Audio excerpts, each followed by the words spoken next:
Morning বন্ধুরা, এখন বাজে 11টা বাজতে 15 মিনিট মনে হয় বা 10 মিনিট বাকি। সবাইকে জানাই শুভ সপ্তমীর শুভেচ্ছা।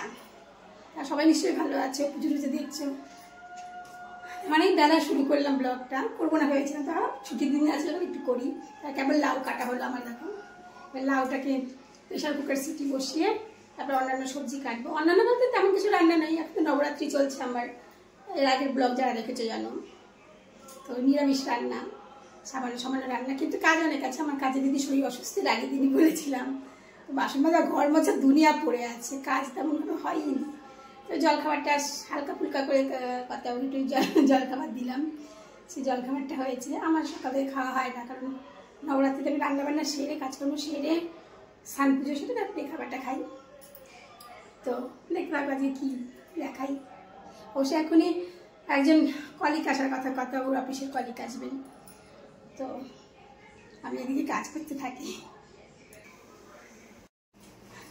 কথা ওর অফিস কলিগ আসছিলেন, তার সঙ্গে তো দুটো কথা বলতে হয়, তাকে চা মিষ্টি দিতে হয়, সময়টা প্রতিদিনকে চলে গেল। রান্নাটা কোনোরকম তাড়াহুড়ো করে করলাম, মানে কাজ এখন প্রচুর পড়ে আছে। তারপরে স্নান, তারপরে পুজো। আমার মা দুর্গা কি বলবে যে আমাকে বসিয়ে তুই এরকম করছিস, কিছু করার নেই। দেখাচ্ছি কি রান্না হলো। দেখো ভাত হলো, তারপরে কি হলো, এটা পটলের ঝোল, এটা মুগ ডাল ছিটিয়ে লাউ ঘন্ট, এটা কাঁকড় ভাজা, এটা তেঁতুল আর টমেটোর চাটনি। চাটনিটা আমাদের রোজই হয়, আজ খাওয়ার সময় পাঁপড় ভাজা। এটা না সব সময়কার খাবার আমাদের।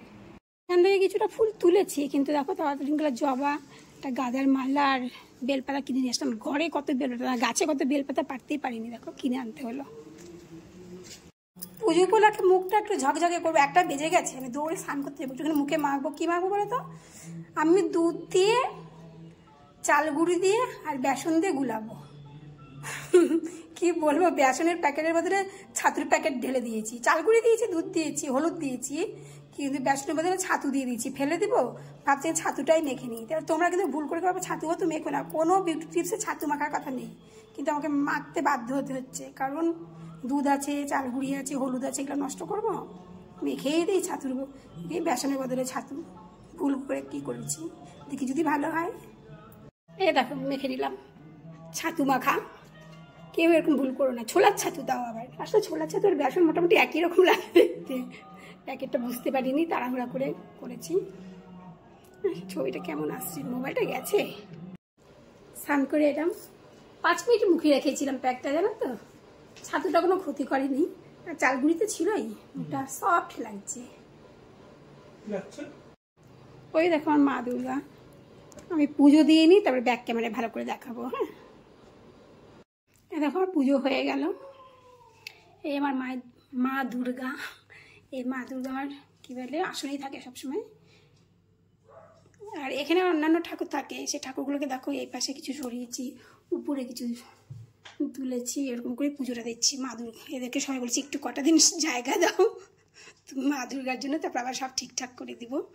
আর দেখো মা দুর্গার জন্য এখানে যে সাজিয়েছি, যেগুলো শাড়ি, আলতা, সিঁদুর, অনেক কিছু আছে, লিপস্টিক, নেল পালিশ, তারপরে কি টিপের পাতা, ফেয়ার লাভলি, মামাকে তো ফেয়ার লাভলি, পাউডার, তেল, আর মোট কথা 16টা আইটেম আছে। পিছনে ভেতরে কাজল টাজল সব আছে, চুড়িও আছে, লাল চুড়ি, কাগজে মোড়ানো লাল চুড়ি, সমস্ত কিছুই আছে।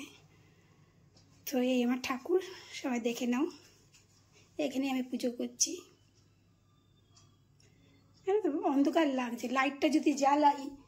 যখন আমার সিংহাসনটা বানানো হয়েছিল, তখন যে বানিয়েছিল খুঁজে পায়নি সাদা লাইট, যার জন্য নীল লাইট লাগিয়ে দিয়েছি। তাই দেখো নীল লাইট দিলে পরে আরও এই ঠাকুরগুলোকে ভালো করে দেখা যায় না। তারপরে আর করে ওঠা হয়নি যে একটা সাদা লাইট নিয়ে লাগাবো, হয়ে ওঠেনি। কে এবার লাগিয়ে দিবে। ঠিক আছে, রাখছি এখন। এই মালাটা সিংহাসনের উপরে ভালো করে লাগাবো। এ বাবা, সুতোটা হয়ে গেল, গিয়ে দিলাম যে এটা করাই হয়নি। অন্য কাজ ছিল, পুজোটা শেষ করে একটু অন্য কাজে গেছিলাম, গিয়ে বেলা অনেক কিছু না, 2টো পার হয়ে গেছে, লাগিয়ে দেখাচ্ছি।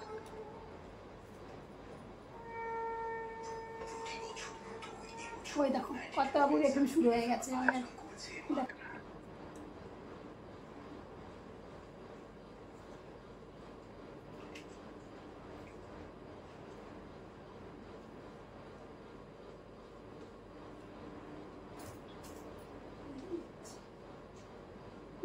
বেশি পাকনা করতে যাবো না, যতটুকু আছে ততটুকু আবার খুলে যাবে।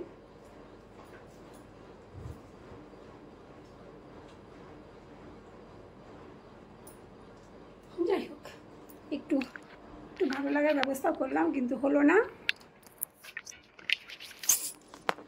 আমার ফটোটা মানে ক্যামেরাটা এইটা একটু লাগালাম মা দুর্গার আসনটাকে সাজানোর জন্য।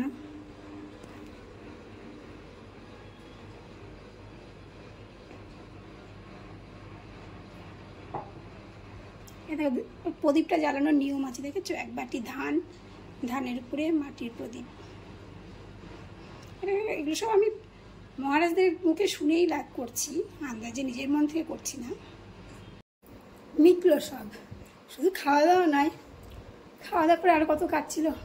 একদম পাম্প চালিয়ে ট্যাঙ্কি ভরে বাইরের জামা কাপড় সব বারান্দায় তুলে দিয়ে সমস্ত সেরে টেরে এলাম। এখন কটা বাজে জানো?